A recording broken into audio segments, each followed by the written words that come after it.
Madam President, I come to the floor today to talk about a grave threat to the United States of America, a grave threat to the world, and a grave threat to our friend and ally, the State of Israel. And that is the threat of Iran's nuclear weapons program. As we stand here today, pending on the floor has been legislation filed by Senator Richard Burr. In that legislation contains important sanctions that are essentially an insurance policy to make sure that Tehran does not play the United States of America, and in fact that they are serious about stopping their nuclear weapons program. Unfortunately, there is a history with Iran. It's a history where we talk, they enrich, and there is a long history of that. And that's why it is so important right now that we have this insurance policy.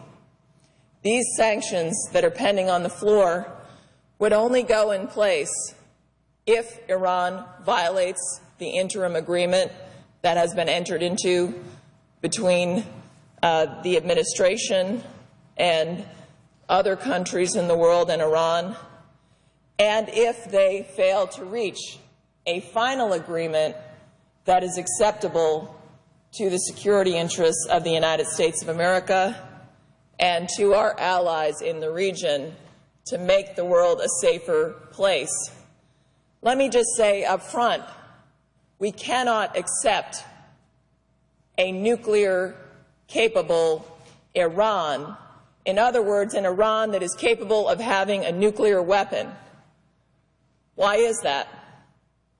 Iran is a country that has threatened to wipe the state of Israel off the earth.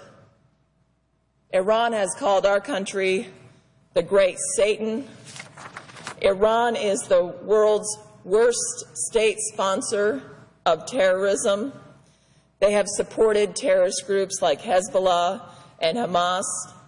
They have obviously worked, unfortunately, against our strong ally, Israel.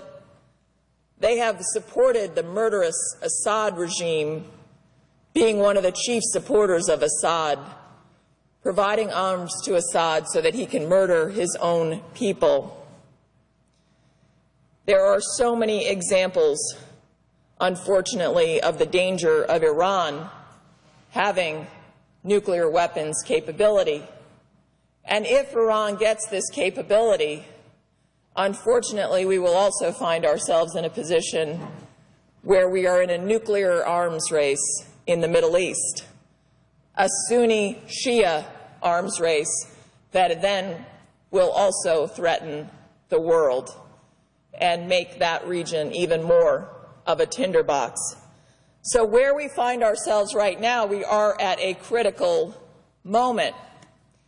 And I'm deeply worried that the sanctions regime that this Congress has worked so hard to put in place on a strong bipartisan basis is unraveling, and that we need an insurance policy to make sure that Iran knows that they are not going to play us and unravel these sanctions.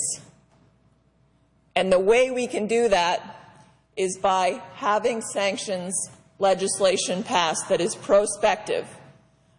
If Iran is serious about a nuclear weapons agreement that takes away their capability of having a nuclear weapon, then they should not have a problem with prospective sanctions by this Congress, because those sanctions would only go in place, again, if they violate the interim agreement.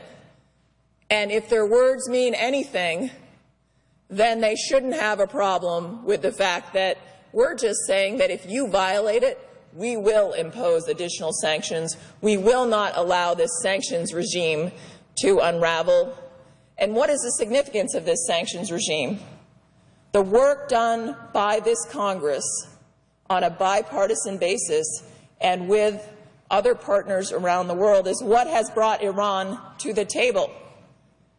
All of us want a diplomatic resolution that stops Iran from having a nuclear weapon. But we need to go into this with clear eyes.